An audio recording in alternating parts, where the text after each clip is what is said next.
శ్రీ విష్ణు సహస్రనామ స్తోత్ర పారాయణం. ఓం నమో వెంకటేశాయ. ఏడుకొండలవాడ వెంకటరమణ గోవింద గోవింద. పరమపావనమైన శ్రీవారి దివ్య సాన్నిధ్యంలో మహిమాన్వితమైన శ్రీ విష్ణు సహస్రనామ స్తోత్ర పారాయణ కార్యక్రమాన్ని మనం ఆచార్యుల వారితో కలిసి సంకల్ప వాక్యాలు చదువుకుని ప్రారంభించుకుందాం. శ్రీ గురు ప్రార్థనా. గురుర్బ్రహ్మా గురుర్విష్ణుః గురుర్దేవో మహేశ్వరః గురుః సాక్షాత్ పరం బ్రహ్మ తస్మై శ్రీ గురవే నమః. శ్రీనివాస ప్రార్థనా. సప్తాద్రివాసినం భక్తకామితార్థప్రదాయినం గోవిందం వాసుదేవం తం శ్రీనివాసం భజామహే. అథ సంకల్పః. శ్రీమదాదివరాహ క్షేత్రే విరాజమానస్య అఖిలాండకోటి బ్రహ్మాండనాయకస్య శ్రీ పద్మావతి జానేః భగవతః శ్రీ వెంకటేశ్వర స్వామినః అనుగ్రహేణ అస్మాకం సర్వేషాం ఆయురారోగ్య ఐశ్వర్యాది సర్వశుభప్రాప్త్యర్థం సర్వవిధ రోగ శోక భయాదీనాం నివారణార్థం సర్వవిధ గ్రహదోష నివారణార్థం విద్యార్థినాం బుద్ధిశక్తి వృద్ధి ద్వారా స్వస్వవిషయేషు ప్రావీణ్య సిద్ధ్యర్థం సంతానార్థినాం శీఘ్రమేవ సత్సంతాన సిద్ధ్యర్థం వాంఛితార్థసిద్ధ్యర్థం సమస్త పాపక్షయార్థం గోసంరక్షణార్థం శ్రీ పరమేశ్వర ప్రీత్యర్థం యథాశక్తి శ్రీ విష్ణు సహస్రనామ స్తోత్ర పారాయణం కరిష్యామహే.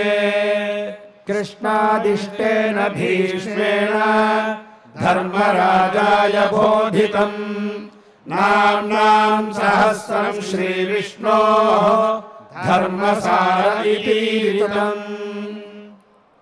కామదేవః కామపాలః కామేకాంతః కృతాగమః అనిర్దేశ్య వపుర్విష్ణుః వీరోనంతో ధనంజయః అని మనకి 70వ శ్లోకం కనిపిస్తూ ఉన్నది.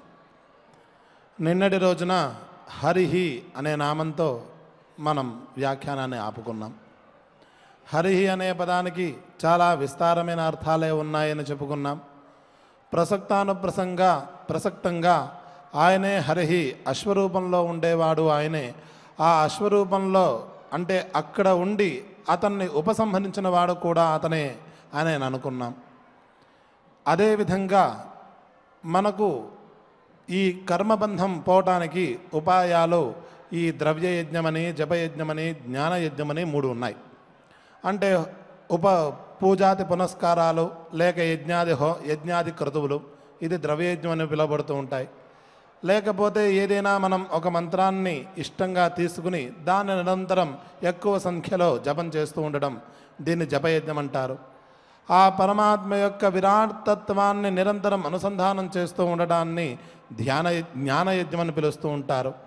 ఈ 3 రకాల యజ్ఞాలలో ఏ పని చేసినా అక్కడ సమర్పించేది మనం ఏదైతే ఉన్నదో, అంటే పూలు కానీ, లేకపోతే ఆహుతులు కానీ, లేకపోతే మంత్రముల యొక్క ఉచ్చారణ కానీ, లేక ఈ పరమాత్మ విషయమైన ఆలోచనలు కానీ ఏదేమైనా అవన్నీ స్వీకరించువాడు, హరించువాడు ఎవరు అన్నట్లయితే ఆయనే సర్వేశ్వరుడైనటువంటి శ్రీమన్ మహావిష్ణుమూర్తి, ఆయనే హరిహి అని పిలువబడతాడు అని అనుకున్నాం. దీనివల్ల ఆయన ఏం చేస్తాడు అన్నట్లయితే ఈ శ్లోకం ప్రారంభమవుతున్నది. కామదేవః అని మనిషి లేక జీవి యొక్క పుట్టికే కోరిక వల్ల ప్రారంభమైంది, ఇచ్ఛ వల్ల ప్రారంభమైంది. ఆ ఇచ్ఛ వల్లే ఇదంతా ఈ ఇచ్ఛ అనేది మనస్సు యొక్క ఒక వికార విశేషం, దాని యొక్క స్వరూప విశేషం. దానివల్లే దానికే శాస్త్రంలో రాగము అని పిలుస్తూ ఉంటారు, రాగద్వేషాలు అంటూ ఉంటాం కదా. ఈ ఇచ్ఛ వల్లే నేను ఈ శరీరం నాది, లేకపోతే ఈ ఇంద్రియాలు నేను అనే ఏదైతే జ్ఞానం ఉందో, దీని మీదే అభిప్రాయం ఏదైతే ఉందో, వీటిని పొందాలి అనే వాంఛ ఏదైతే ఉందో, వీటి వల్లే సంసారం ఆవిర్భవిస్తూ ఉంటుంది. వీటి ఆవిర్భవానికి మూల కారణమైనటువంటి ఏదైతే పరమాత్మ యొక్క శక్తి ఉన్నదో, ఇచ్ఛాశక్తి అని ఏదైతే పిలుస్తారో దానికే కామదేవ అని పేరు. మనం ఒకసారి అనుకున్నాం, పరమాత్మ అఖండ శక్తీశ్వరుడు.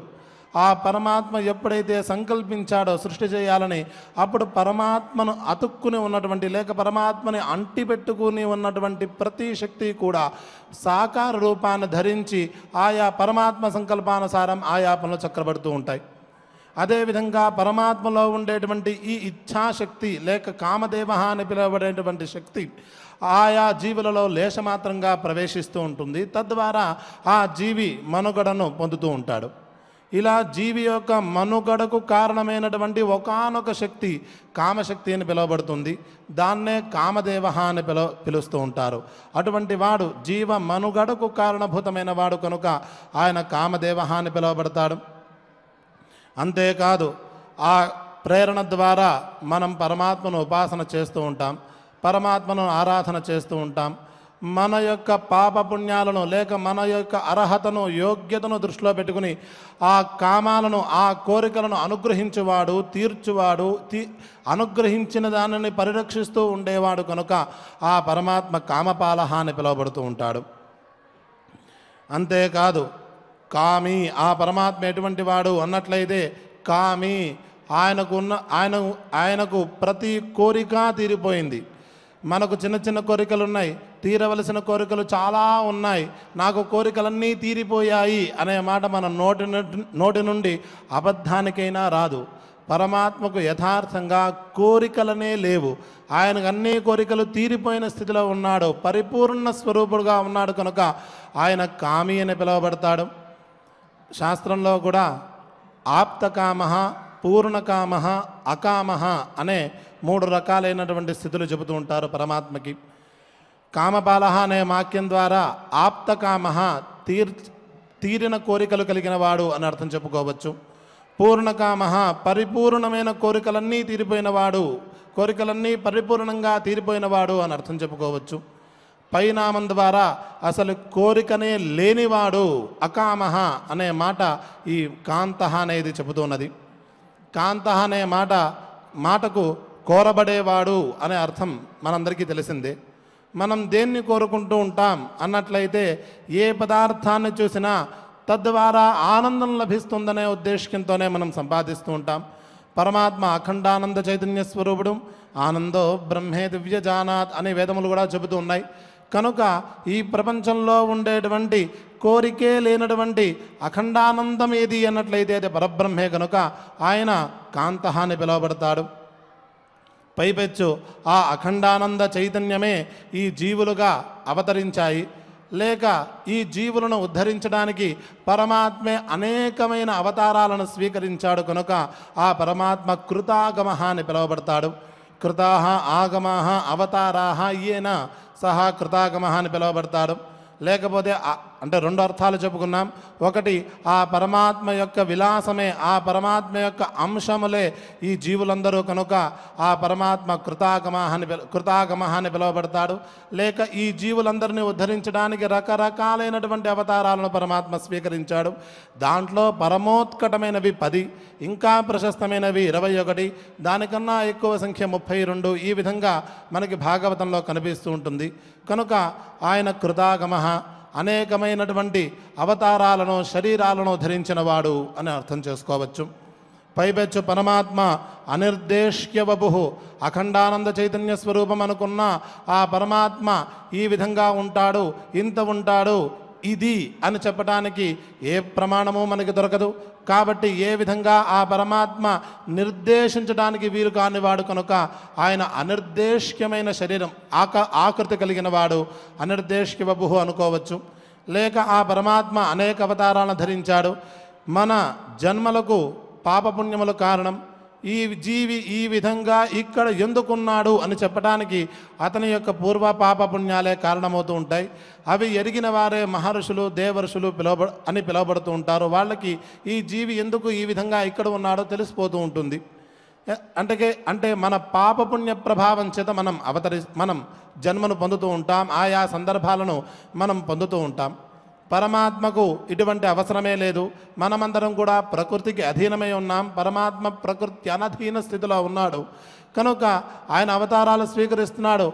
ఆ అవతారం మత్స్యావతారం స్వీకరించడానికి అందున మత్స్యానికి కొమ్ము ఉండడానికి కారణమేమిటి అని చెప్పడానికి ఎవరివరలా తరం కాదు. అలా మత్స్యావతారంగా పుట్టి ఆయన చేసినటువంటి లీల దేవతలు కూడా చివరకు మనల్ని సృష్టించేటువంటి చతుర్ముఖ బ్రహ్మగారి ఊహకు కూడా అందనంతగా ఉంటుంది. కాబట్టి ఆయన అనిర్దేశ్య వపుః.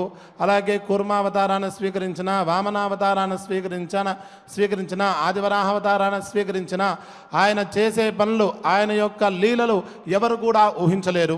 ఆ విధమైన ఆకృతిని ఆయన ఎందుకు స్వీకరించారు? ఆ విధమైన ఆకృతిని స్వీకరించి ఆ విధంగానే ఆయా పనులను ఏ ఉద్దేశ్యంతో ఎలా నడిపిస్తున్నాడు అనే విషయాన్ని ఫలాన్మేయా ప్రారంభ అంటూ ఉంటారు. ఫలితం పొందిన తర్వాత ఓహో ఈ ఫలితాన్ని అందించడానిక పరమాత్మ అప్పుడు ఆ విధమైన వ్యవహారం చేశాడు అని చతుర్ముఖ బ్రహ్మగారే అనుకుంటున్నారు. అటువంటి గొప్పలైన లీలలు చేసేవాడు కనుక ఆ పరమాత్మ అనిర్దేశ్య వపుః అని పిలువబడుతున్నాడు. ఆయన యొక్క స్వభావం ఏమిటి అన్నట్లయితే విష్ణు అనే అర్థం. విష్ణు అనే పదానికి సర్వవ్యాపీ పరమాత్మ అనే అర్థం మనందరికీ తెలిసిందే. అంతేకాదు విశేషేణ స్నుతే తేజసా వ్యాప్నోతి అనే వ్యుత్పత్తి ద్వారా పరమాత్మ అఖండ చైతన్య స్వప్రకాశ స్వరూపుడు. ఆయన యొక్క ప్రకాశములే యస్య భాషా సర్వమిదం విభాతి అనే వేదం చెబుతున్నది. ఆ విధంగా ఆయన అఖండ ప్రకాశ స్వరూపుడు.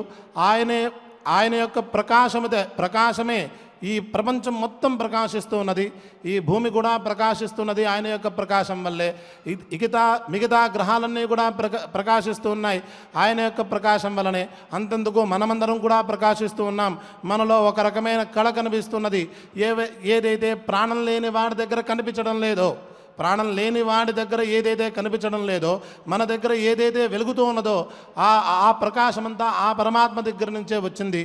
ఈ విధంగా సర్వథా అన్ని విధాలుగా అన్ని చోట్ల తేజస్సుతో ప్రకాశించి ఉన్నవాడు కనుక ఆయన విష్ణు అని పిలువబడతాడు. అంతేకాదు ఆయన వీరహ అనే పదానికి సమర్థుడు అనే అర్థం మనందరికీ తెలిసిందే. గతి ప్రజన కాంతి అసన ఖాదనేషు అనే ధాతువు నుంచి వీరతే అనే ధాతువు నుంచి వీరహ అనే స్వరూపం ఏర్పడుతుంది. ఈ వీరహ అనే పదానికి జీవోత్పత్తి కారణభూతమైన వాడు అని అంటూ ఉంటారు. అటువంటి పరమాత్మ యొక్క అంశానికే వీర్యము అనే వ్యవహారం లోకంలో ప్రసిద్ధంగా కనిపిస్తుంటుంది. ఆ పరమాత్మ యొక్క కారుణ్యము, పరమాత్మ యొక్క శక్తి ఉంటేనే జీవోత్పత్తి కలుగుతుంది కనుక ఈ జీవోత్పత్తికి కారణభూతమైన వాడు కనుక ఈ సందర్భంలో ఆయన వీరహ అని పిలువబడుతూ ఉంటాడు. ఆ వీరత్వం ఎంత గొప్పది అన్నట్లయితే అనంతః ఈ ఈ అనేక కోటి బ్రహ్మాండాలలో ఉండేటువంటి ప్రతి జీవి కూడా ఆ పరమాత్మ యొక్క అనుగ్రహంతో, పరమాత్మ యొక్క స్వరూపంతో ప్రకాశించేవాడే కనుక ఆ పరమాత్మ అనంత స్వరూపుడు అని చెప్పుకోవచ్చు. లేక అఖండానంద చైతన్య స్వరూపమైనట్లయితే వస్తుతః కాలతః దేశతః ఆయనను కొలవటానికి ఇంత అని చెప్పడానికి వీలు లేదు కనుక ఆయన అనంతమైన వాడు అనే అర్థాన్ని కూడా అనుసంధానం చేసుకోవచ్చు. పైపెచ్చు ధనంజయ అనే మాట చివరిగా కనిపిస్తున్నది. ఇంతవరకు పరమాత్మకు అంటేటువంటి నామాలను ఇంతవరకు మనం అనుకున్నాం. ఉన్నట్టుండి ధనంజయ అనే నామం కనిపించింది. డబ్బుని గెలిచిన వాడు, ధనం అంటే డబ్బు, సంపద, దానిని గెలిచిన వాడు అని అర్థం. ఇంతవరకు పరమాత్మ యొక్క కళ్యాణ గుణాలను కానీ విరాట్ తత్వాన్ని కానీ ప్రతిపాదన చేస్తూ సంబంధం లేనటువంటి ధనంజయ అనే పదం కనిపించింది. దానికి స్వారస్యం ఏమిటి అని అర్థం చేసుకున్నట్లయితే మరొక్కసారి ఈ పూర్వ శ్లోకాలను రాబోయే నామాలను అనుసంధానం చేసుకున్నట్లయితే పరమాత్మ యొక్క శక్తులే సమస్త విభూతులు. దానికే పరాశక్తి అని పేరు, వాటికే శ్రీ అని పేర్లు. అవన్నీ కలవాడు ఆ పరమాత్మ. కానీ వాటిపై పరమాత్మకు ఏమాత్రము అభినవేశం లేదు, మమత్వం లేదు, అహంత్వం లేదు. ఏవైతే మనకు అతి ప్రధానంగా ఉన్నదో నేను చేస్తున్నాను, ఇది నాది అనే అహం లేక మమ, ఈ రెండు కారాలు ఆ పరమాత్మకు అక్కడ లేదు. కనుకనే త్యాగశీలిగా ఉన్నాడు. కనుక ఆయన ధనంజయ అని పిలువబడుతూ ఉన్నాడు. పరమాత్మ ఇంతటి విస్తారమైన ప్రపంచాన్ని సృష్టించాడు. అందున తేజస్వరూపంగా తానే ప్రవేశించి ఆయా జడమైనా కావచ్చు, చేతనమైనా కావచ్చు, వాటిలో కదలికను ఆ పరమాత్మే చేస్తూ ఉన్నాడు. అనంత స్వరూపాలతో ప్రకాశిస్తూ ఉన్నాడు. కానీ ఏ శరీరం పైన, ఏ స్వరూపం పైన పరమాత్మకు ఇదంత మమత్వం కానీ అహంత్వం కానీ లేదు. దాని యందు సాక్షి మాత్రంగా ఉన్నాడు. కనుక ఆయన ధనంజయ అని ఇక్కడ పిలువబడుతున్నాడు. ఇదే విషయం ధనంజయ అనే పదం అగ్నిహోత్రుడికి ఉంటుంది. ధనమిచ్చేది హుతాశనాత్ అనే ఒక లోకమైన ప్రసిద్ధమైన ఆరోగ్యం భాస్కరాదిచ్చేత్. ఆరోగ్యం కావాలంటే భాస్కరుడి దగ్గర నుంచి, సూర్యుడి దగ్గర నుంచి సంపాదించాలి, అంటే సూర్యోపాసన చేయాలి. అలాగే డబ్బు కావాలంటే హుతాశనాథ్ అగ్నిహోత్రుని ఉపాసన చేయాలి, యజ్ఞయాగాది కర్తవులు చేయాలని అభిప్రాయం. ఎందుకు అన్నట్లయితే ఆయనకు కూడా ఈ మనం ఇన్ని ద్రవ్యాలు వేస్తున్నాం, ఆ వేస్తున్న ద్రవ్యాలలో ఏ ద్రవ్యం పైన కూడా ఆయనకు ఎటువంటి అభినవేశం లేదు. కనుక ఆయన ధనంజయ అని పిలువబడతాడు. ఈ విధంగా పరమాత్మ ధనంజయ అని పిలువబడతాడు. ఇటువంటి గొప్పవైన 10 నామాలతో కూడి ఉన్నటువంటి ఈ శ్లోకాన్ని మనం అనుసంధానం చేసుకున్నట్లయితే మనలో కూడా త్యాగగుణం అభివృద్ధి చెందుతుంది అని సాంప్రదాయకులు ఈ శ్లోకానికి ఫలితాన్ని చెబుతున్నారు. అలాగే సంపత్ప్రదం కూడా సంపత్ప్రదాతగా కూడా ఈ శ్లోకాన్ని అభివర్ణిస్తూ ఉన్నారు. ఆ తర్వాత బ్రహ్మణో బ్రహ్మకృద్ బ్రహ్మ బ్రహ్మ బ్రహ్మ వివర్ధన బ్రహ్మవిద్ బ్రాహ్మణో బ్రహ్మి బ్రహ్మజ్ఞో బ్రాహ్మణ ప్రియ అని 71వ శ్లోకం. చాలా స్వారస్యమైన గభీరమైన శ్లోకం ఇది. వెనకటికి శ్రీహి అనే పదాలతో ప్రారంభమయ్యేటువంటి 12 నామాలతో కూడి ఉన్నటువంటి నామాల వరుసను మనం పరిశీలన చేసుకున్నాం. ఇక బ్రహ్మ అనే పదంతో ప్రారంభించేటువంటి సుమారు 10 నామాలతో ఉండేటువంటి నామాల వరుసను మనం పరిశీలించుకుంటూ ఉన్నాం. లోకంలో బ్రహ్మ అనే పదం చాలా పదార్థాలలో ప్రసిద్ధంగా కనిపిస్తున్నది.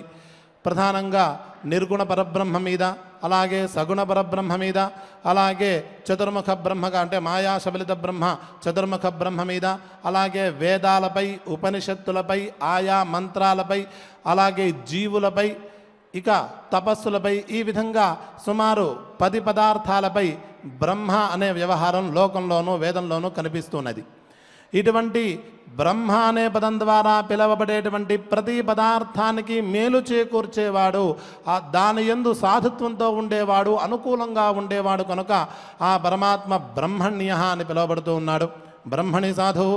బ్రహ్మ అనే పదానికి ఒక్క మాటలో చెప్పాలి అన్నట్లయితే సమస్త జగత్తు, పరమాత్మ సమస్త జగత్తు అని మొత్తం కలుపుకున్నట్లయితే ఆ పరమాత్మ జగత్తుకు అనుకూలమైన వాడు అనే అర్థాన్ని ఇక్కడ అనుసంధానం చేసుకోవచ్చు. పైపెచ్చు బ్రహ్మకృత్ అనే పదానికి ఇప్పుడే అనుకున్నాం, బ్రహ్మ అనే పదానికి తపస్సు అనే అర్థం ఉంది అని. సృష్టి ఆది కాలంలో పరమాత్మ ఎప్పుడైతే శుశ్రూష కలిగిందో, అంటే సృష్టి చేయాలనే సంకల్పం కలిగిందో, ఆయన నాభికమలంలోంచి చతుర్ముఖ బ్రహ్మగారు ఆవిర్భవించారు. ఆ ఆవిర్భవించిన చతుర్ముఖ బ్రహ్మగారికి చుట్టూతా ఏమీ కనిపించడం లేదు. ఆయనకి ఏం చేయాలో తోచట్లేదు. శ్రీమన్ మహావిష్ణుమూర్తి కూడా అంతగా త్వరగా కనిపించే వ్యక్తి ఏం కాదు, ఆయన కూడా కనిపించడం లేదు. అప్పుడు దిక్కు తోచని స్థితిలో ఉన్నటువంటి ఈ చతుర్ముఖ బ్రహ్మగారికి తా ప అనే 2 శబ్దాలు వినిపించాయి. ఆ 2 అక్షరాలను ఆయన స్వీకరించాడు. స్వీకరిస్తే ఆ 2 అక్షరాల యొక్క కలయిక ఆయనకు అర్థమైంది. దాని యొక్క అర్థము తపస్సు చేయాలి అనే ఆదేశం కూడా ఆయనకి అర్థమైంది. ఆ తపస్సు ఏ విధంగా చేయాలో కూడా ఆయనకి లోపల స్ఫురణైంది.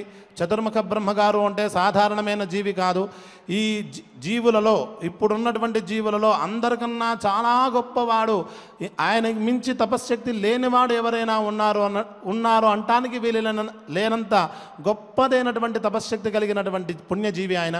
కాబట్టే పరమాత్మ ఆయన మొట్టమొదటిగా అతన్నే సృష్టించాడు. మనలో కూడా ఎవరైతే మనకి అత్యంత ఆప్తులో అతన్నే కదా మనం ముందు ప్రిఫరెన్స్ చేస్తుంటాం. అలాగే పరమాత్మ కూడా ఈ లోకంలో ఉండేటువంటి పుణ్యవంతులలో చాలా ఎక్కువగా పుణ్యం కలిగిన వాడు కనుక ఆ చతుర్ముఖ బ్రహ్మగారిని మొదటగా సృష్టి చేశాడు. కనుక ఆ చతుర్ముఖ బ్రహ్మగారి పరిపక్వ స్థితి అలా ఉంది. తప అనే శబ్దం వినేసరికల్లా పరమాత్మ యొక్క సంకల్పాన్ని అర్థం చేసుకుని తపస్సు ఆచరించడం ప్రారంభించాడు. అసలు వాస్తవానికి చూసుకున్నట్లయితే ఆ నిర్గుణ పరబ్రహ్మే సగుణ పరబ్రహ్మగా మారి చతుర్ముఖ బ్రహ్మగారిని ఆవిర్భింపజేశాడు. ఆ మాయా శబలిత బ్రహ్మస్వరూపంగా ఉండేది కూడా ఈ నిర్గుణ పరబ్రహ్మే పరమాత్మే. ఆయనే అక్కడ అతని చేత ఆ తపస్సు వికృతను ఏర్పాటు చేస్తున్నాడు. కనుక ఈ విధంగా ఆ పరమాత్మ బ్రహ్మకృత్ అని పిలువబడతాడు. అంటే తపస్సులను చేయించువాడు, ఆ తపస్వరూపుడు లేక తపఫలము అనే అర్థాలను అనుసంధానం చేసుకోవచ్చు. ఇలా తపస్సు చేసిన తర్వాత ఆయనకు పరమాత్మ యొక్క పరమానుగ్రహం లభించింది. అప్పుడు ఆ విష్ణుమూర్తి గారు ఓంకారోపదేశం అతనికి చేశారు. యస్య నిష్పసితం వేదాః యో వేదేభ్యోఖిలం జగత్ అని మనకి వేదభాష్యం ప్రారంభమవుతూ ఉంటుంది. ఆ పరమాత్మ యొక్క అనుగ్రహం వల్ల లభించినటువంటి ఓంకారోపాసన ద్వారా ఆయన మరింత శక్తిని కూడగట్టుకుని ఆ ఓంకార శక్తి ద్వారా ఆ వేదశక్తి ద్వారా ఈ చతుర్ముఖ బ్రహ్మగారు సృష్టి చేయడం ప్రారంభించారు. కనుకనే ఇలా సృష్టి చేయడానికి కారణమైన వాడు కూడా పరమాత్మే. కనుక ఆయన బ్రహ్మ అని పిలువబడుతున్నాడు. బ్రహ్మ దీర్ఘమున్నది, అంటే ఇది పుంలింగ శబ్దం. బ్రహ్మ బ్రహ్మాణౌ బ్రహ్మాణః అని శబ్దం ఇది. అంటే దీనికి సృష్టి చేసేటువంటి చతుర్ముఖ బ్రహ్మ అని అర్థం. ఆ తర్వాత బ్రహ్మ అని దీర్ఘం లేనటువంటి నపుంసకలింగ శబ్దం కనిపిస్తున్నది. బ్రహ్మ బ్రహ్మణి బ్రహ్మాణి అని శబ్దం అది. ఈ బ్రహ్మ నపుంసకలింగ శబ్దం చేత ఏది పరంబ్రహ్మే నిర్గుణ పరంబ్రహ్మే మనకి బోధింపబడుతున్నది. నపుంసకలింగ శబ్దం చేత ఏదైతే బోధింపబడుతున్నదో అది నామరూపాలు లేనటువంటివి. ఇక్కడ బ్రహ్మ పదార్థాన్ని వివరణ చేసుకుంటూ వెళ్ళినట్లయితే సమయం అతిక్రమించిపోతుంది. దేనికైతే నామరూపాలు లేవో, ఈ పేరు కానీ లేక ఇటువంటి ఆకృతి కానీ లేదో, ఏదైతే సమస్త జగత్తుకు కారణమో, ఎక్కడైతే సమస్త జగత్తు కూడా లీనతను పొందుతుందో, ఏది తప్ప ప్రపంచంలో మరొకటి లేదో అదే బ్రహ్మ పదార్థం. ఆ బ్రహ్మ పదార్థమే పరమాత్మ. కనుక ఈ చతుర్ముఖ బ్రహ్మ తర్వాత ఆయన బ్రహ్మ అని పిలువబడుతూ ఉన్నాడు. ఆయన పరిపూర్ణ స్వరూపుడు. అంతకన్నా సమస్త ప్రపంచ స్వరూపము ఆయనే అని చెప్పుకోవచ్చు. పైపెచ్చు ఆయన బ్రహ్మ వివర్ధన, ఆ బ్రహ్మ విషయకమైన జ్ఞానాన్ని పెంపొందించేవాడు, ఆ బ్రహ్మ పదార్థాన్ని మనకి తెలిపేవాడు, ఆ పదార్థంపై మనకి జిజ్ఞాసను పెంచేవాడు. ఆ జిజ్ఞాస పెంచిన తర్వాత ఆయా స్వరూపాలతో ఆయా సందర్భాల్లో మనకు తారసపడి మన యొక్క విజ్ఞానాన్ని మరింత విస్తరింపజేసేవాడు, మనకు సాధనా మార్గాలను తెలిపేవాడు, ఆ సాధనలో పరిపక్వ స్థితికి తీసుకువెళ్ళేవాడు, ఆ సాధనా ఫలాలను అనుగ్రహించేవాడు, చివరికి అఖండానంద చైతన్య స్వరూపాన్ని అందించేవాడు. కనుక ఆయన బ్రహ్మ వివర్ధన అని పిలువబడుతూ ఉంటాడు. పైపెచ్చు ఆయన బ్రహ్మవిదు. వీటన్నిటికీ కావాలి అన్నట్లయితే, అఖండానంద చైతన్య స్వరూపం మనకి తెలియాలి అన్నట్లయితే మొదటికి మనకి వాంగ్మయం తెలిసి ఉండాలి, విషయాలు తెలిసి ఉండాలి. బ్రహ్మ అనే పదానికి వేదములు అనే అర్థం ఉన్నది. వేదములు తదర్థ ప్రతిపాదకములైనటువంటి శాస్త్రములు, ఇతిహాస పురాణములను కూడా మనం గ్రహించుకోవచ్చు. వేద వేదవిద్ అవ్యంగ అనే మాటల ద్వారా పరమాత్మ సమస్త వాంగ్మయాన్ని అధ్యయనం చేసిన వాడు, వాంగ్మయ స్వరూపుడు, వాంగ్మయార్థ ప్రతిపాద్యుడు, వాంగ్మయ ప్రతిపాద్య తత్వాత్మకుడు అనే అర్థాన్ని మనం అనుకుంటూ ఉన్నాం ఆ నామాలకి. ఇక్కడ కూడా ఆయనే బ్రహ్మవిద్. వేదముల యొక్క అర్థాన్ని సమగ్రంగా అధ్యయనం చేసేవాడు. వేదముల యొక్క అర్థం తెలుసుకోవడం సాధారణమైన పని కాదు. మనకి పురాణాలు చదవడమే చాలా కష్టంగా ఉంటుంది. ఆ పురాణాలను శాస్త్రీయబద్ధంగా అధ్యయనం చేయడం మరింత కష్టంగా ఉంటుంది. ఈ శాస్త్ర పురాణములకు ఆధారభూతమైనటువంటి వేదమును అధ్యయనం చేయడం సాధారణమైన పది కాదు. సుమారు 1300 శాఖలతో విరాజిల్లుతూ ఉంటుంది ఆ వేదం. దాంట్లో ఒక శాఖలో మూలం మాత్రం అధ్యయనం చేయాలి అన్నట్లయితే 7 ఏళ్ల కాలం పడుతూ ఉంటుంది. కాబట్టి సమగ్రమైన వేదాన్ని అధ్యయనం చేయడం ఇవాల్టి తరంలో ఎవరికీ సాధ్యపడే అంశమే కాదు. వెనకటి రోజుల్లో తపఃప్రభావం చేత గురువుల అనుగ్రహంతో కొంతమంది ఆ ప్రయత్నం అయితే చేశారు. కానీ ఎవరూ కూడా సమగ్రంగా అధ్యయనం చేయలేకపోయారు. కాస్తంత భాగం వాళ్ళకి తెలియకుండా ఉండేది. వేదాధ్యయనం చేయడం ఒక ఎత్తు, ఆ వేదమంత్రార్థాలను తెలుసుకోవడం మరొక ఎత్తు. ఒక మంత్రానికి అనేకమైనటువంటి విశేషార్థాలు ఉంటాయి. అనేక దృక్కోణాలతో వాటి అర్థాన్ని అనుసంధానం చేసుకుంటూ ఉంటారు. అప్పుడప్పుడు ఆయా మంత్రదేవతలు మారిపోతూ ఉంటారు. ఆ మంత్రదేవతా తత్వాలు మారిపోతూ ఉంటాయి. ఉపాసనాక్రమం మారిపోతూ ఉంటుంది. అక్కడ ప్రయోగించే విధానము, ఉపసంహరణ విధానము అన్నీ మారిపోతూ ఉంటాయి. కనుక వేదార్థాన్ని క్షుణ్ణంగా అధ్యయనం చేయడం మనకి సాధ్యపడే కాదు. అలా అలా సమగ్రంగా అధ్యయనం చేసిన వాడు పరమాత్మ ఒక్కడే కనుక ఆయన బ్రహ్మవిత్ అని పిలువబడుతూ ఉన్నాడు. మనం సాధనలు చేస్తున్నట్లయితే ఆ పరబ్రహ్మను తెలుసుకున్నట్లయితే యజ్ఞాత్వా సర్వం విజ్ఞాతం భవతి, ఏ పరమాత్మను తెలుసుకున్నట్లయితే సమస్తము తెలియబడుతుంటుందో అటువంటి వాడు పరమాత్మ. ఆ విజ్ఞానాన్ని మనకు అనుగ్రహించేవాడు కనుక ఆయన బ్రహ్మవిద్ అని పిలువబడతాడు. అలాగే ఒకవేళ మనం ఆయా అంశాలను సమగ్రంగా తెలుసుకోవాలని ప్రయత్నం చేస్తూ ఉంటే ఆయా విషయాల్లో పరిపూర్ణమైన జ్ఞానాన్ని అనుగ్రహించేవాడు కూడా ఆయనే కనుక ఆయన బ్రహ్మవిద్ అని పిలువబడుతున్నాడు. కనుకనే ఆయన బ్రాహ్మణ అని పిలువబడుతున్నాడు. బ్రాహ్మణ అనే పదానికి ప్రస్తుత సందర్భంలో అంటే ఈ సహస్రనామావసర పంక్తిలో ఈ వేదమంత్రాలను లేక ఈ వేదమంత్రార్థాలను ఆ మంత్రముల యొక్క తత్వాలను ఉపదేశం చేసేటువంటి గురువు గారు అని మాత్రమే అర్థం. అటువంటి గురుస్వరూపంలో ప్రకాశించేవాడు కూడా పరమాత్మే కనుక ఆయన బ్రాహ్మణ అని పిలువబడుతూ ఉంటాడు. ఇక పై వరుసలోకి వెళ్ళినట్లయితే అదే వేదాలను ఆయా మంత్రాలను అలాగే ఉపాసనా విధాలను అలాగే తపస్సులను ప్రబోధించేటువంటి గురువు గారికే బ్రాహ్మణ అని పేరు ఇక్కడ ప్రస్తుతంలో. ఆ తర్వాత పరమాత్మే అఖండానంద చైతన్య స్వరూపుడు. ఆయన నుంచి బయటకు వచ్చిన వాళ్ళే ఈ జీవులు అని మనం అందరం అనుకున్నాం. అంటే బ్రహ్మ నుంచి బయటకు వచ్చిన వాళ్ళు బ్రహ్మ కాక మరొకరు ఎవరవుతారు? కనుక ఈ బ్రహ్మి, ఈ జీవులు కలిగిన వాడు కనుక ఆ పరమాత్మ బ్రహ్మి అని పిలువబడతాడు. పైపెచ్చు ఆయన బ్రహ్మజ్ఞ. ఎలాగైతే కృతజ్ఞ అనే క్షేత్రజ్ఞ అనే మాట మనకి భగవద్గీతలో కనిపిస్తుంది. క్షేత్రజ్ఞం చాపి మాం విద్ధి సర్వక్షేత్రేషు భారత. ఈ క్షేత్రం, ఈ శరీరమే నేను అనే జ్ఞానం ఏదైతే ఉన్నదో దానికి క్షేత్రజ్ఞానం అని పేరు. అటువంటి జ్ఞానం కలిగిన వాడిని క్షేత్రజ్ఞ అని పిలుస్తారు.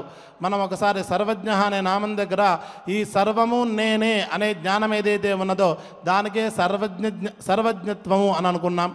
అలాగే సమస్తము బ్రహ్మే సర్వం ఖల్విదం బ్రహ్మాస్తి అనే జ్ఞానం ఎవరికైతే ఉన్నదో అటువంటి జ్ఞానం కలిగిన వాడినే బ్రహ్మజ్ఞ అని పిలువబడుతూ ఉంటాడు. పరమాత్మ ఎప్పుడు కూడా అటువంటి స్థితిలోనే ఉంటూ ఉంటాడు. సాధకులకు అటువంటి జ్ఞానాన్ని అనుగ్రహించేవాడు కనుక ఆయన బ్రహ్మజ్ఞ అని పిలువబడుతూ ఉంటాడు. పైపెచ్చు బ్రాహ్మణ ప్రియ. ఎవరైతే బ్రహ్మతత్వాన్ని తెలుసుకోవాలని బ్రహ్మతత్వము అన్నట్లయితే ఈ ప్రపంచానికి మూల కారణము లేక మన జన్మలకు మూల కారణాన్ని, మనకు జన్మలను అనుగ్రహించేవాడు ఆయన బ్రహ్మ. ఆయన యొక్క విజ్ఞానాన్ని మనం సంపాదించడానికి ప్రయత్నిస్తున్నట్లయితే మనం కూడా బ్రాహ్మణులము అని పిలువబడుతూ ఉంటారు. పరమాత్మ కూడా ఉపాసనలలో ద్రవ్యోపాసన కన్నా జపోపాసన గొప్పది అన్నాడు. ఆ జపోపాసన కన్నా జ్ఞానోపాసన చాలా గొప్పది అని చెప్పాడు. అటువంటి జ్ఞానులు నాకు చాలా ఇష్టమైన వారు అని చెప్పాడు. ప్రియోహి జ్ఞానినోత్యర్థం అహం సచ మమ ప్రియ అని భగవద్గీతలో చెప్పాడు. ఎవరైతే జ్ఞానం సంపాదించాలి అని పరమాత్మ విషయకమైన జ్ఞానాన్ని సంపాదించాలి అని అభిలషిస్తూ ఉంటారో, ఆ విధమైన అడుగులు వేస్తూ ఉంటారో, ప్రయత్నం చేస్తూ ఉంటారో, సాధనలు చేస్తూ ఉంటారో వాళ్ళు నాకు ఇష్టమైన వాళ్ళు జ్ఞానులు అని పిలువబడుతూ ఉంటారు. వాళ్ళు నా యందు నితరంగా ఉంటూ ఉంటారు. నేను కూడా వాళ్ళకి ఎప్పుడు అనుకూలంగానే ఉంటాను, అందుబాటులోనే ఉంటాను అని పరమాత్మ చెప్పాడు కదా. ఆ విధంగా ఇక్కడ ఎవరైతే బ్రహ్మజ్ఞానాన్ని పొందాలని పరితపిస్తూ ఉన్నారో, సాధనలు చేస్తూ ఉన్నారో అటువంటి బ్రాహ్మణులకు ప్రియమైన వాడు, అటువంటి బ్రాహ్మణులు ప్రియముగా కలిగిన వాడు కనుక ఆయన బ్రాహ్మణ ప్రియ అని పిలువబడతాడు. ఇటువంటి బ్రహ్మ అనే పదంతో కూడి ఉన్నటువంటి 10 నామాల కలిగినటువంటి శ్లోకాన్ని కనుక అనుసంధానం చేసుకున్నట్లయితే మనం అనుష్ఠానం చేస్తున్నటువంటి మంత్రసిద్ధి త్వరగా లభిస్తుంది అని ఒక వరాన్ని చెప్పారు. అలాగే వాక్శుద్ధి, విద్యార్థులకు వాక్శుద్ధి ఈ శ్లోకానుసంధానం ద్వారా లభిస్తుంది అని సాంప్రదాయకులు మనకి చెప్పారు.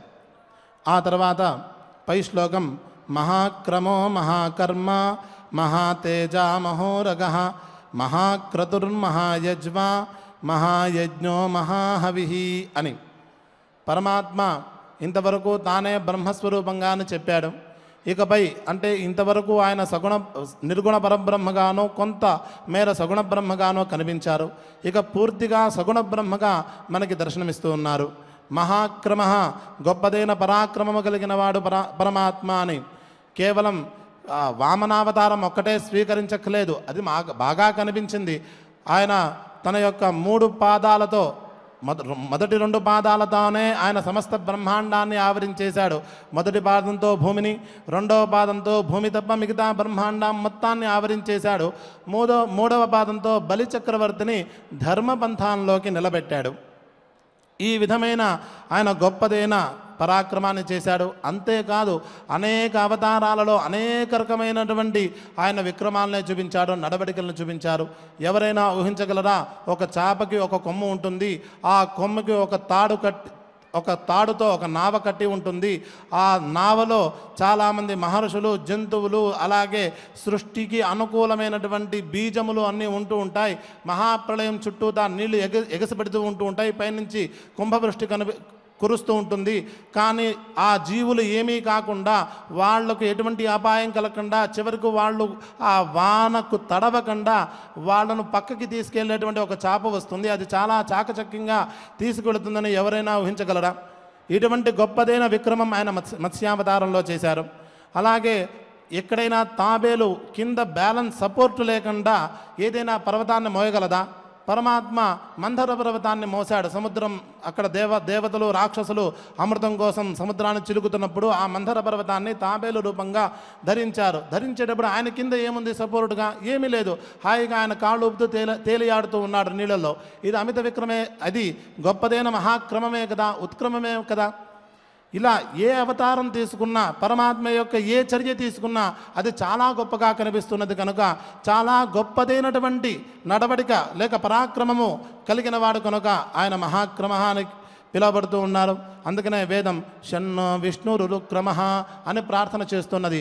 ఓ విష్ణువు యొక్క పరాక్రమం ఏదైతే ఉన్నదో అది మాటలకు అందనటువంటి పరాక్రమం. అది ఆ పరాక్రమం అంతా కూడా మాకు మేలును చేకూర్చుగాక, శం భవతు, మాకు మంగళాన్ని చేకూర్చుగాక అని ప్రార్థన చేస్తున్నది.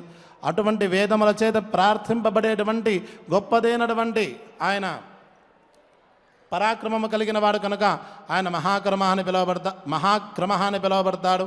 పైపెచ్చు ఆయన మహాకర్మ గొప్పదైన చేష్టలు చేస్తూ ఉన్నారు. ఎవరైనా ఊహించారా? కోతులను ఆయన ఆసరాగా పెట్టుకుని సముద్రం మధ్యలో సేతువును నిర్మించాడు. వంతెన కాదు, సేతువుని. సేతువు అంటే 2 నీటి ప్రవాహాన్ని అడ్డగించేటువంటి వ్యవహారం అది. ఇప్పుడు అటువంటి సేతువు లేదు. ఒకప్పుడు సేతువు అంటే నీటి వ్యవహారాన్ని పూర్తిగా ఆపేయడం అన్నమాట. అటువంటి సముద్రం నిరంతరం అలలతో ఏ పదార్థానైనా పక్కకి తోసేటువంటి స్వభావం కలిగినటువంటి అలలు కలిగిన సముద్రంలో సేతువు నిర్మించగలడం అనేది ఎవరైనా ఊహించారా? పరమాత్మ మాట వినని కోతులు అనే జంతువుల యొక్క సహకృతితో లేక కోతులతోనే అటువంటి సేతువును నిర్మించాడు. ఇంకా చాలా విస్తారమైన పరమాత్మ చెప్పుకోవచ్చు. ఇంత చిత్రమైనటువంటి జీవజాలం కలిగినటువంటి సమస్త బ్రహ్మాండాలనే సృష్టించాడు కనుక ఆయన మహాకర్మ అని పిలువబడుతూ ఉంటాడు. ఇవన్నీ కావాలంటే ఆయనకి ఏం కావాలి? ఆయనకు తేజస్సు కావాలి, అంటే యోగశక్తి కావాలి. ఆయన స్వప్రకాశ స్వరూపుడు, అఖండానంద స్వప్రకాశమైంది కనుక ఏన సూర్యస్తపతి తేజసేద్ధ అనే అరుణ ప్రశ్నంలో ఆ పరమాత్మ యొక్క తేజస్సును విస్తారంగా వర్ణించారు. ఆ తేజ ప్రభావం చేతనే ఈ సమస్త బ్రహ్మాండంలో ఉండేటువంటి ప్రతి పదార్థము కూడా చలనవంతంగా తయారవుతున్నది, అంటే సజీవంగా తయారవుతున్నది. ప్రతి పదార్థాన్ని కూడా పరమాత్మ తన యొక్క తేజస్సుతో నడిపిస్తున్నాడు కనుక ఆయన మహాతేజ అని పిలువబడతాడు. పైపెచ్చు ఇవన్నీ అర్థం కావాలంటే మనకేం కావాలి అన్నట్లయితే మనకు పరమాత్మ అర్థం చేసుకోవడానికి విశాలమైన హృదయం కావాలి. మనకి ఎంతటి సంకుచితమైన హృదయం అన్నట్లయితే మన ఇంట్లో ఉండే దేవుడు మాత్రం అందగాడు, ఆ పక్కింట్లో ఉండే దేవుడు మాత్రం అందగాడు కాదు. ఈ విగ్రహంలో మనం ఇంత చిన్న విగ్రహంలో మాత్రమే దేవుడు ఉన్నాడు, మిగతా చోట్ల దేవుడు లేడు అని భావన చేస్తూ ఉంటాం. పరమాత్మ సర్వవ్యాపి, సర్వజీవ సృష్టికర్త, సర్వపరిపాలక అనేటువంటి విస్తారమైనటువంటి మనం మనస్సును సంపాదించుకోవాలి. ఇలా మనం సంపాదించుకున్నట్లయితే, నిజంగా సంపాదించుకున్నట్లయితే ఇటువంటి మనస్సుల ద్వారా తెలియబడేవాడు కనుక ఆయన మహోరగః అని పిలువబడుతుంటాడు. మహాంశ్చాసో ఉరహ, ఉరహ అనే పదానికి ఉరగహ అంటే పాము, ఇక్కడైతే ఉరహ అనే పదానికి హృదయము అని అర్థం. ఉరసా గమ్యతే త్యురగః, గొప్పదైనటువంటి మనస్సు ద్వారా, విశాలమైన మనస్సు ద్వారా, లేక పరిపక్వ స్థితిని చెందినటువంటి మనస్సు ద్వారా తెలియబడేవాడు కనుక ఆయన మహోరగః అని పిలువబడుతూ ఉంటాడు. పైపెచ్చు ఆ పరమాత్మ మహాక్రతుః, గొప్పదైన క్రతుః అనే పదానికి మనకి ఉపనిషత్ పరిభాషలో సంకల్పము అనే అర్థం కనిపిస్తున్నది. మనకి ఛాందోగ్యోపనిషత్తులో అథ ఖలు క్రతుమయః పురుషః యథా క్రతురస్మిన్ లోకే పురుషో భవతి తదేతః ప్రేత్య భవతి సక్రతుం కుర్వీత అనే ఒక ఉపనిషత్ వాక్యం కనిపిస్తున్నది. అక్కడ క్రతుః అనే పదానికి సంకల్పం అనే అర్థం కనిపిస్తున్నది. ఇక్కడ మరొక స్వారస్యమైన అంశం ఏమిటంటే, ఇక్కడ మనం ఎవరితో ఏ విధంగా నడుచుకుంటామో, ఒకవేళ మనకి పుణ్యాతిశయముని స్వర్గలోకాలకి వెళితే మనతో కూడా దేవతలు అలాగే వ్యవహరిస్తారు. ఒకవేళ పాపలోకాలకి వెళితే, పాపం వల్ల కింద లోకాలకి వెళితే అక్కడుండే వాళ్ళు కూడా మనతో అలాగే వ్యవహరిస్తారు. ఇక్కడ మనం అందరితోనూ రుజువుగా వ్యవహరిస్తే, చక్కగా వ్యవహరిస్తే దేవతా లోకంలో దేవతలందరూ కూడా మనతో సరిగ్గానే వ్యవహరిస్తారు, కింద వాళ్ళు కూడా కింద లోకాల్లో కూడా సరిగ్గా వ్యవహరిస్తారు. ఇక్కడ మనం అతి తెలివితేటలకు పోయి నేనేదో గొప్పవాడిని, పక్కవాడిని ఎక్కిరించేసేస్తాను, తద్వారా నేను గొప్పవాడిని అనుకునేట్లుగా పక్కవాడిని కించపరచడానికి అక్కర్లేని మాటలు మాట్లాడినట్లయితే, ఒకవేళ మనం పుణ్యం సంపాదించి స్వర్గలోకానికి వెళ్ళినా అక్కడ మనకు సపర్యలు చేసే దేవతా వర్గం అందరూ కూడా అక్కర్లేని సూటిపోటు మాటలతోనే మనకి స్వాగతం పలుకుతూ ఉంటారు. అక్కడ మనం అనుభవించే స్వర్గం కన్నా వాళ్ళ మాటల వల్ల బాధ ఎక్కువగా ఉంటుంది. ఇంకా నీచ లోకాలు అంటే కింద లోకాలకు వెళితే ఒక రకంగా ఈ బాధ, పక్క వాళ్ళ పొడుపులు, ఇవన్నీ కూడా మనకి మరింత ఇబ్బంది పెడుతూ ఉంటుంది.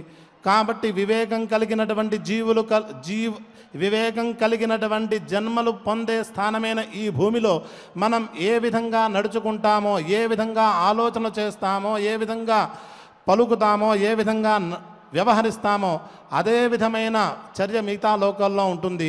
కాబట్టి సక్రతుం కుర్వీత, చక్కటి ఆలోచన చెయ్యుగాక అని ఆ వేదమంత్రం మనకి ఉపదేశిస్తున్నది.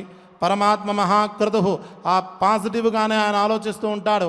ఆయన అంతగా ఆలోచిస్తున్నాడు కాబట్టి ఇంత విస్తారమైన విశ్వం ఇంత విస్తారంగా సృష్టింపబడుతున్నది, ఇంత విధాలుగా పరిపాలన చేయబడుతూ ఉన్నది. కనుక ఆయన మహాక్రతుః. పైపెచ్చు మహాయజ్వ, గొప్ప గొప్ప యజ్ఞాలు పరమాత్మ చేయగలడు.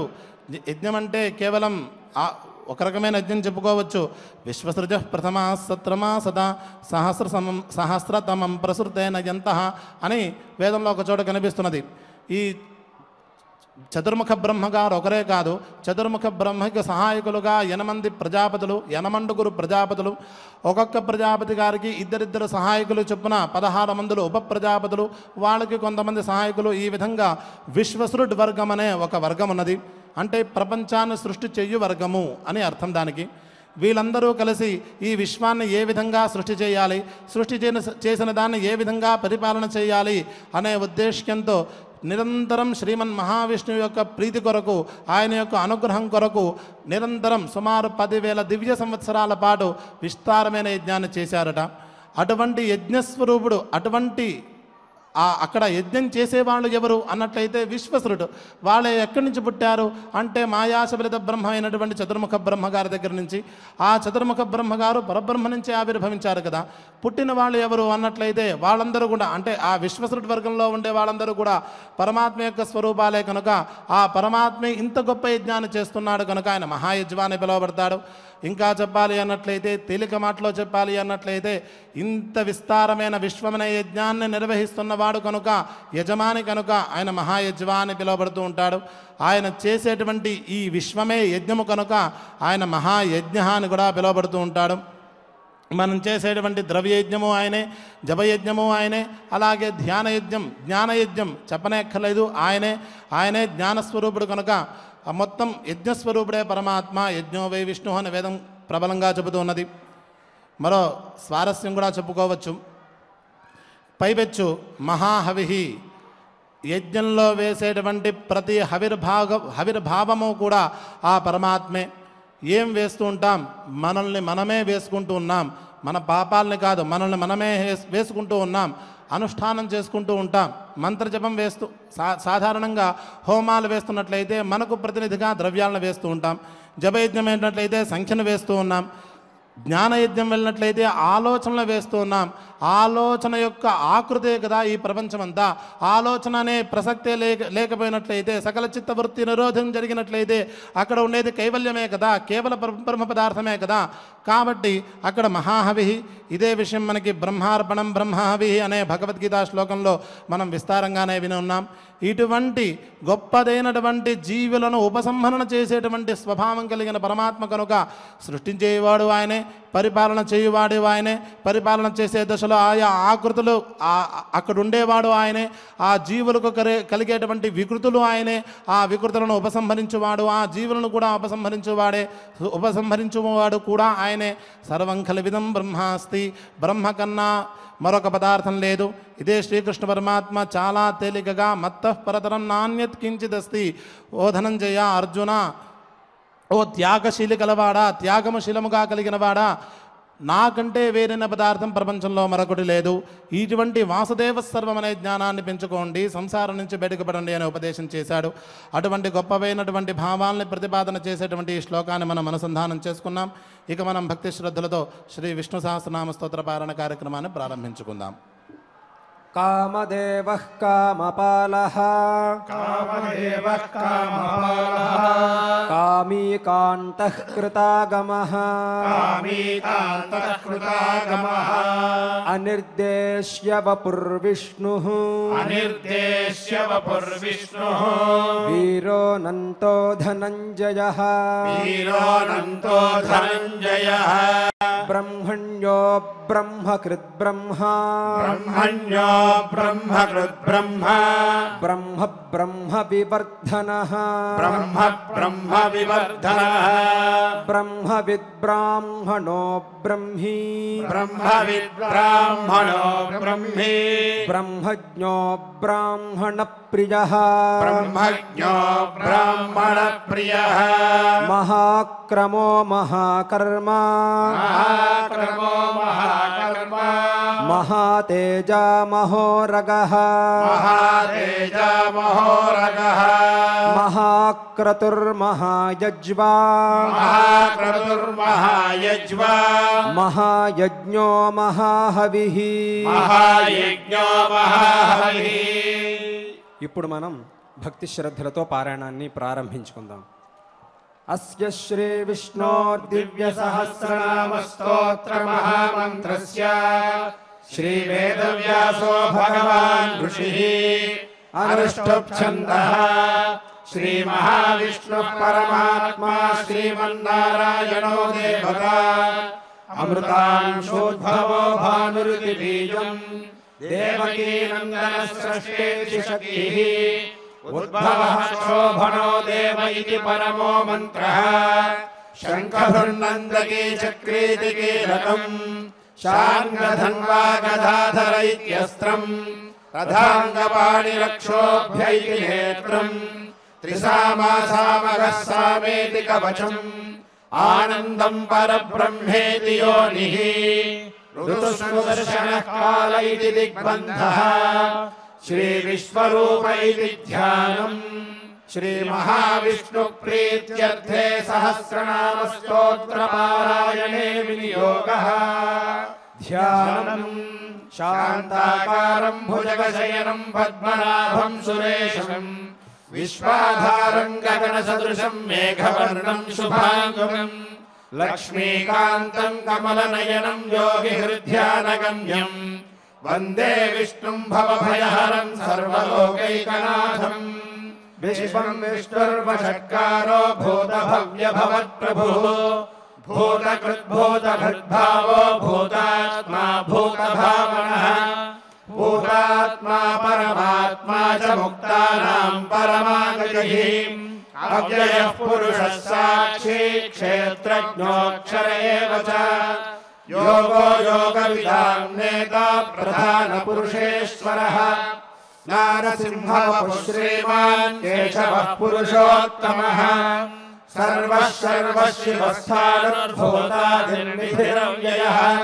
सम्भवो भावनो भर्ता प्रभवः प्रभुरीश्वरः स्वयंभू शम्भुरादित्यः पुष्कराक्षो महास्मरः अनादिनिधनो धाता विधाता धातुरुत्तमः अप्रमेयो हृषीकेशः पद्मनाभो मरप्रभुः विश्वकर्मा मनुस्पष्टा स्थविष्ठस्थयो ध्रुवः आग्राह्यः शाश्वतः कृष्णो लोहिताक्षः प्रदर्दनः प्रभोजस्त्रिकुब्धाम पवित्रं मङ्गलं परम् ईशानः प्राणदः प्राणो ज्येष्ठः श्रेष्ठः प्रजापतिः हिरण्यगर्भो भूगर्भो माधवो मधुसूदनः ईश्वरो विक्रमी धन्वी मेधावी विक्रमः क्रमः अनुत्तमो दुराधर्षः कृतज्ञः कृतिरात्मवान् सुरेशः शरणं शर्म विश्वरेताः प्रजाभवः अह संवत्सरो व्यालः प्रत्ययः सर्वदर्शनः अजः सर्वेश्वरः सिद्धः सिद्धिः सर्वादिरच्युतः वृषाकविरमेयात्मा सर्वयोगविनिःसृतः वसुर्वसुमनः सत्यः समात्मा संवितः समः अमोघः पुण्डरीकाक्षो वृषकर्मा वृषाकृतिः रुद्रो बहुशिरा बभ्रुर्विश्वयोनिःश्रुतिश्रवाः अमृतः शाश्वतस्थाणुर्वरारोहो महातपाः सर्वगः सर्वविद्वानुर्विश्वक्सेनो जनार्दनः वेदो वेदविदव्यङ्गो वेदाङ्गो वेदवित्कविः लोकाध्यक्षः सुराध्यक्षो धर्माध्यक्षः कृताकृतः चतुरात्मा चतुर्व्योहश्चतुर्दंष्टश्चतुर्भुजः भ्राजिष्ठोद्भोजनं भोक्ता सहिष्णुर्जगदादिजः अनघो विजयो जेता विश्वयोनिः पुनर्वसुः उपेन्द्रो वामनः प्रांशुरमोघः शुचिरोर्जितः अतीन्द्रः सङ्गः सर्गो धृतात्मा नियमो यमः वेद्यो वैद्यः सदा योगी वीरः माधवो मधुः अतीन्द्रियो महामायो महोत्साहो महाबलः महाबुद्धिर्महावीर्यो महाशक्तिर्महाद्युतिः अनिर्देश्य बहु श्रीमानदेयात्मा महादृधिः महेश्वासो महीभक्ता श्रीनिवासः सताङ्गतिः अनिरुद्धः सुरानन्दो गोविन्दो गोविदाम्पतिः मरीचिर्दमनो हंसः सुवर्णो भुजगोत्तमः हिरण्यनाभः सुतपाः पद्मनाभः प्रजापतिः अमृत्युः सर्वदृक्सिंहः सन्धाता सन्धिमान् स्थिरः अजो दुर्मर्शनः शास्ता विश्रुतात्मा सुरारिः गुरुर्गुरुतमो धाम सत्यः सत्यपराक्रमः निमिषो निमिषः सर्वे वाचस्पतिरुदारधीः अग्रणीर्ग्रामणी श्रीमान् न्यायो नेता समीरणः सहस्रमोऽर्धा विश्वात्मा सहस्राक्षः सहस्रपात् आवर्तनानिवृत्तात्मा संवृतः संप्रवर्धनः अहः संवक्त्वको वह्निरनिरोधरणीधरः सुप्रसादः प्रसन्नात्मा विश्वभुग्विभुः सत्कर्ता सत्कृतः साधुर्जह्नर्नारायणो नरः असङ्ख्येयो प्रमेयात्मा विशिष्टः शिष्टमुच्छुचिः सिद्धार्थः सिद्धसङ्कल्पः सिद्धिदः सिद्धिसाधनः वृषाही वृषभो विष्णुर्वृषपर्वा वृषोधरः वर्धनो वर्धमानश्च विविक्तः श्रुतिसागरः सुभुजो दुर्धरो वाग्मी महेन्द्रो वसुदो वसुः नैकरूपो बृहद्रूपः शिपिशिष्टः प्रकाशनः ओजस्तेजोद्युधरः प्रकाशात्मा प्रतापनः रुद्धस्पष्टाक्षरो मन्तश्चन्द्रांशुर्भास्करद्युतिः अमृतांशोद्भवो भानुश्च बिन्दुः सुरेश्वरः औषधं जगतस्येतुः सत्यधर्मपराक्रमः भूतभव्यभवन्नाथः पवनः पावनो नरः कामः कामदुर्गान्तः कामः कामप्रदः प्रभुः युगादिकृत्युगावद्दो नैकमायो महाशनः अदृश्यो व्यक्तरूपश्च सहस्रजिदनन्तजित् इष्टो विशिष्टः शिष्टेष्टः शिखण्डी नहुषो वृषः क्रोधः क्रोधकृत्कर्ता विश्वबाहुर्महीधरः अच्युतः प्रचितः प्राणः प्राणदो वासवानुजः अपानिधिरधिष्ठानमप्रमत्तः प्रतिष्ठितः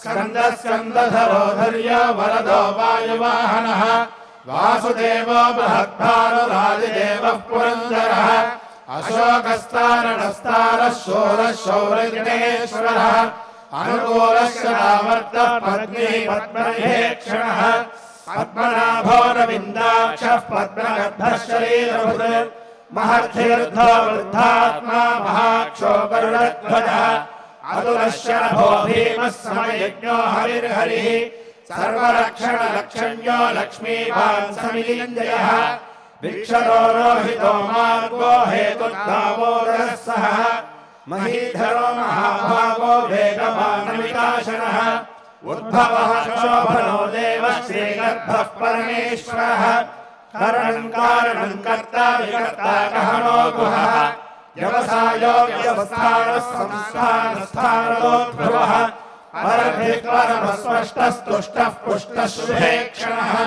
रामो विरामो विरलो मार्गो नेयो नयो नयः वीरः शक्तिमतां श्रेष्ठो धर्मो धर्मविदुत्तमः वैकुण्ठः पुरुषः प्राणः प्राणदः प्रणवः पृथुः हिरण्यगर्भः शत्रुघ्नो व्याप्तो वायुरथोक्षजः ऋतुः सुदर्शनः कालः परमेष्ठी परिग्रहः उग्रः संवत्सरो दक्षो विश्रामो विश्वदक्षिणः विस्तारस्थावरस्थाणुः प्रमाणं बीजमव्ययम् अर्थोऽनर्थो महाकोशो महाभोगो महाधनः अनिर्विण्णस्तभिष्टो भूर्धर्मयोगो महामतः नक्षत्रनेमिर्नक्षत्री क्षमः क्षामः समीहनः यज्ञयुज्यो महेज्यश्च क्रतुः सत्रं सदाङ्गतिः सर्वदर्शी विमुक्तात्मा सर्वज्ञो ज्ञानमुत्तमम् सुव्रतः सुमुखः सूक्ष्मः सुघोषः सुखदः सुहृत् मनोहरोदितक्रोधो वीरबाहुर्विदारणः स्वावनः स्ववशो व्यापीनैकात्मानैककर्मकृत् वत्सरो वत्सरो वत्सी रत्नगर्भो धनेश्वरः धर्मबुद्धर्मकृद्धर्मी सदसक्षरमक्षरम् अभिज्ञाता सहस्रांशुर्विधाता कृतलक्षणः गाभस्तिनेमिः सत्त्वस्थः सिंहो भूतमहेश्वरः आदिदेवो महादेवो देवेशो देवभृद्गुरुः उत्तरो गोपतिर्गोप्ता ज्ञानगम्यः पुरातनः शरीरभूतभृद्भोक्ता कपीन्द्रो भूरिदक्षिणः सोमपो मृतपः सोमः पुरुषत्तमः विनयोदयः सत्यसन्धो दाशार्हः सात्वदाम्पतिः जीवो विनजिता साक्षी मुकुन्दो मितविक्रमः अम्भोनिधिरनन्दात्मा महोदधिशयोऽन्तकः अजो महार्हः स्वाभाव्यो जितामित्रप्रमोदनः आनन्दो नन्दनो नन्दः सत्यधर्मात्रिविक्रमः महर्षिः कपिलाचार्यः कृतज्ञो मेदिनीपतिः त्रिपदस्त्रिदशाध्यक्षो महाशृङ्गः कृतान्तकृत् महावराहो गोविन्दः सुषेणः कनकाङ्गदी गुह्यो गभीरो गहनो गुप्तश्चक्रगदाधरः वेधास्वाङ्गोजितः कृष्णो दृढः सङ्कर्षणोच्युतः वरुणो वारुणो वृक्षः पुष्कराक्षो महामनाः भगवान् भवहानन्दी वनमाली हलायुधः आदित्यो ज्योतिरादित्यः सहिष्णुर्गतिसत्तमः सुखण्डाखण्डपरुषदारुणो त्रिविणप्रदः दिविस्पृक्सर्वदिव्यासो वाचस्पतिरयो निजः त्रिसामासामगः सामनिर्वाणम् भेषजम् भिषग् सन्न्यासकृच्छवशान्तो निष्ठा शान्तिः परायणम् शुभाङ्गश्चान्तिरस्रष्टा कुमुदः कुवलेशयः गोहितो गोपतिर्गोप्ता वृषभाक्षो वृषप्रियः अनिवर्ती निवृत्तात्मा सङ्क्षेताक्षेमकृच्छिवः श्रीवत्साक्षात् श्रीवासः श्रीमतिः श्रीमदाम्बरः श्रीयश्रीकर श्रीनिवासः श्रीनिधिः श्रीविभावनः श्रीधरः श्रीकरः श्रेयः श्रीमान् लोकत्रयाश्रयः स्वच्छस्वङ्गस्यदानन्दो नन्दिर्ज्योतिर्गणेश्वरः विजितात्मा विधेयात्मा सत्येष्टिच्छिन्न संशयः उदेन्द्रः सर्वतश्चक्षुरणीशः शाश्वतस्थिरः भूषयो भूषणो भूतिर्विशोकः शोकनाशनः अर्चिष्मानर्चितः कुम्भो विशुद्धात्मा विशोधनः अनिरुद्धो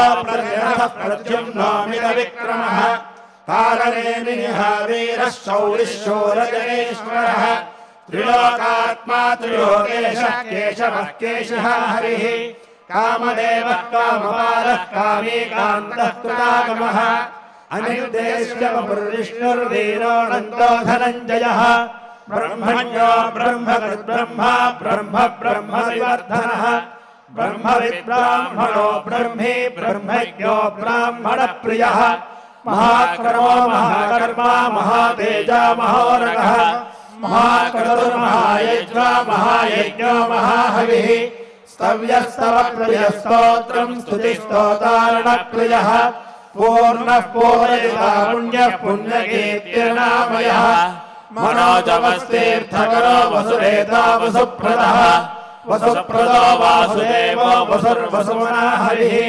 सद्गतिः सत्कृतिः सत्ता सद्भूतिः सत्परायणः शूरसेनो यदुश्रेष्ठः सन्निवासः सुयामुनः भूतावासो वासुदेवः सर्वासु निलयो नरः दर्पः दर्पदो दृप्तो दुग्धरोधापराजितः विश्वमूर्तिर्महामूर्तिर्दीप्तमूर्तिरमूर्तिवान् अनेकमूर्तिरव्यक्तः शतमूर्तिः शताननः एकोनैकः सवः किं यत्तत्पदमनुत्तमम् लोकबन्धुर्लोकनाथो माधवो भक्तवत्सलः सुवर्णवर्णो हेमाङ्गो वराङ्गश्चन्दनाञ्जली वीरः विषमः शून्यो धृताशीलचलश्चलः अमानीमानदो मान्यो लोकस्वामी त्रिलोकधृत् सुमेधा मेधगो धन्यः सत्यमेधाधराधरः तेजो वृषोद्युधः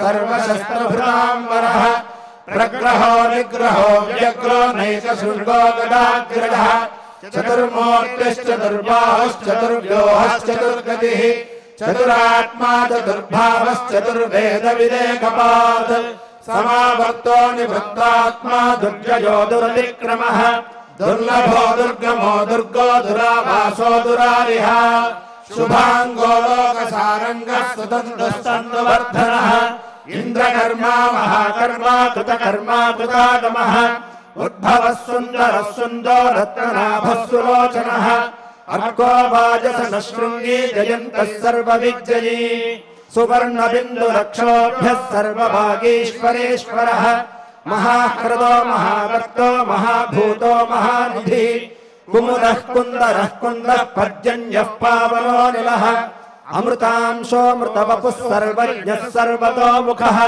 सुलभः सुव्रतः सिद्धः शत्रुदिच्छत्रुतापनः न्यक्रोधोदुम्बरो श्वत्थश्चाणूरान्ध्रनिषूदनः सहस्रार्चिः सप्तदिक्पः सप्तैधाः सप्तवाहनः अमूर्तिरनघो चिञ्जो भयकृद्भयनाशनः अणुर्बृहत्कृशस्थूलो गुणभिर्निर्गुणो महान् अधृतस्वधृतस्वास्य प्राग्वंशो वंशवर्धनः भारभृद्भुजो योगी योगीशः सर्वकामदः आश्रमश्रमणः क्षामः सुपर्णो वायुवाहनः धनुर्धरो धनुर्वेदो दण्डो दमयितादमः अपराजितः सर्वसहो नियन्ता नियमो यमः सत्त्ववान् सात्विकः सत्यः सत्यधर्मपरायणः अभिप्रायः प्रियार्होः प्रियकृत्प्रीतिवर्धनः विहाय जगतिर्ज्योतिः सुरुचिर्हुतभुग्विभुः रविर्विरोचनः सूर्यः सविता रविलोचनः अनन्तो हुतभुग्भोक्ता सुखदो नैकदोऽग्रजः अनिर्विण्णः सदा मर्षि लोकाधिष्ठानमद्भुतः सनातनतमः कपिलः कपिलव्ययः स्वस्ति स्वस्ति स्वस्ति स्वस्ति भुक् स्वस्ति दक्षिणः अरौद्रः कुण्डली चक्री विक्रम्योर्जितशासनः शब्दादिकः शब्दसः शिशिरः शर्वरीकरः अक्रूरः पेशलो दक्षो दक्षिणः क्षमिणाम्बरः विद्वत्तमो वेदभयः पुण्यश्रवणकीर्तनः उत्तारणो दुष्कृतिः पुण्यो दुःस्वप्ननाशनः वीरः रक्षणः सन्तो जीवनं पर्यवस्थितः अनन्तरूपोऽनन्तश्रीर्जतमन्युर्भयापहः चतुरश्रोतभीरात्मा विदिशो व्यादिशो दिशः अनादिर्भूर्भुवो लक्ष्मीः सुवीरो रुचिराङ्गदः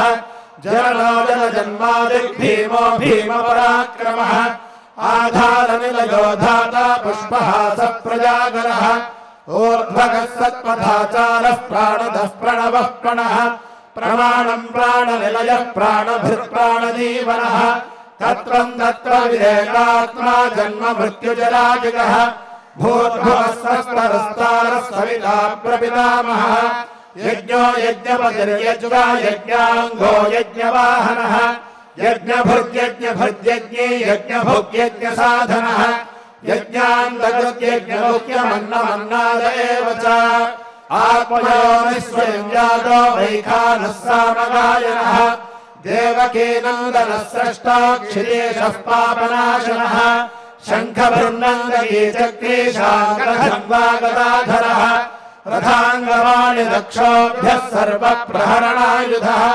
श्रीसर्वप्रहरणायुध ॐ नम इति वनमालीककेशाङ्गी शङ्खे चक्रे च नन्दकी श्रीमान्नारायणो विष्णुर्वासुदेवोऽभिरक्षतु श्रीवासुदेवोऽभिरक्षतु ॐ नम इति श्रीविष्णुसहस्रनामस्तोत्रं सम्पूर्णम्।